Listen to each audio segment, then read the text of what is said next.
I think I'm getting to a point where 4K security cameras are like the standard for me. I mean, the clearness, the sharpness, just the overall amazingness of 4K security camera footage.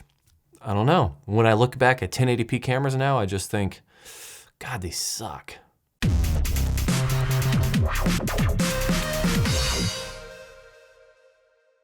This is the Amcrest Ultra HD 4K, aka 8 megapixel Power over Ethernet IP security dome camera.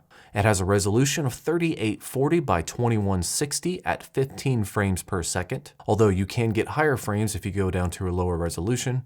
It has a night vision range up to 98 feet, a 2.8 millimeter lens with a 112 degree viewing angle. It is IP67 weatherproof, has an option for an internal micro SD card up to 128 gigabytes. It utilizes H.265 compression and it supports ONVIF.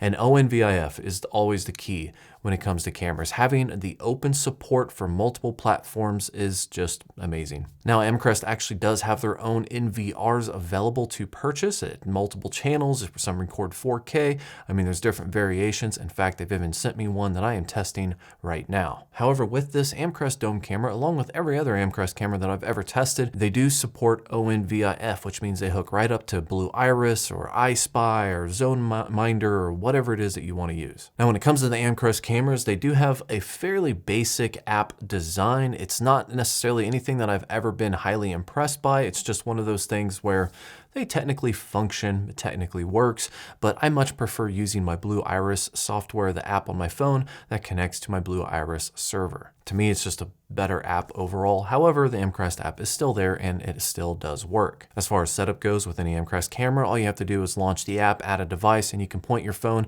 at the QR code on the bottom. However, I'm to a point now with these cameras that I personally just like to plug them into my network, navigate to the web interface utilizing the IP address that my router gives the new camera, and I just set it up and configure everything from there. This kind of goes back to the whole app thing where it may have similar functionality that I haven't found yet, but when it comes to making like changes to the settings and the picture quality and disabling and enabling things, to me, it always seems like the web interface is much more robust and a lot more user-friendly than what the app is. So if I were you and I was setting this up for the first time, I would recommend just plugging it into your network, finding out what IP address it has, navigating to that web address and configuring it that way. Now, before I dive into the quality of this camera, I do want to take a little side note, and I want to just explain something that I noticed about this particular dome camera that I haven't seen before.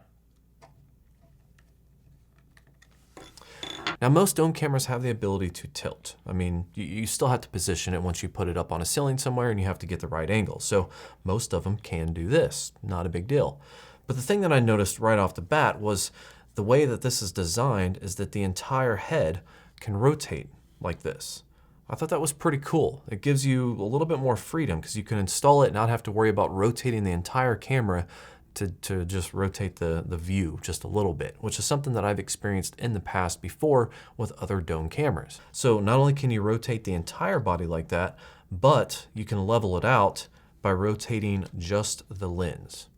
It's pretty cool. So you have literally 3 different ways once you get this thing attached to your ceiling to adjust it to get the exact position, field of view, whatever you need to do just by rotating, panning, tilting, whatever. So personally, I thought that was very useful and an easy way to be able to install it, not have to worry too much about how the body is installed because you can adjust it so much afterwards. And then of course, once you get it adjusted, you just put this on it and screw it in, and then you have your, weatherproof protection.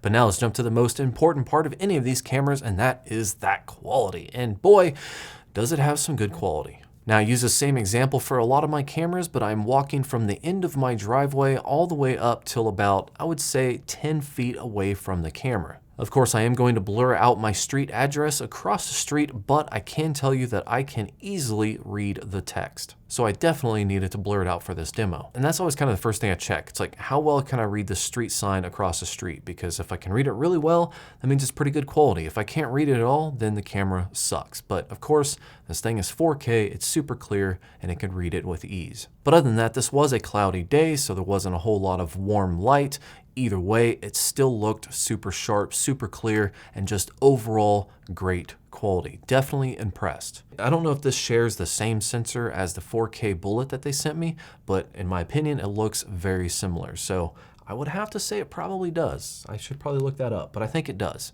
Either way, it's impressive. But of course, daytime is one thing. Let's check out night vision. And with all night vision out there, you're gonna get some night vision grain. That is to be expected. Just some cameras handle it better than others. And I have to say, just like my Amcrest Bullet, it handles night vision really well. The image is as crisp as you can come to expect for a night vision camera. The only thing that I can say, just probably like most other cameras, is that if I get too far away, of course, and I'm not in the line of sight of the infrared, it is a little bit difficult to make out what my face looks like. And the same thing can be said if I get too close to the camera where my face gets blown out. But the whole idea of this camera is to be mounted on a ceiling somewhere, so for the most part, you're not going to get this close to the camera unless you're right underneath it. So all in all, I do not consider this to be a negative because of where the camera should be located normally. So I have to assume that they have the same sensor because I am equally impressed with both of them. If you would like to check that video out for the Amcrest Bullet, I will post them in the cards above. So recording during the daytime looks amazing. Recording at night looks great as well. Hooking it up and setting it up with Blue Iris is a breeze. It's just a matter of,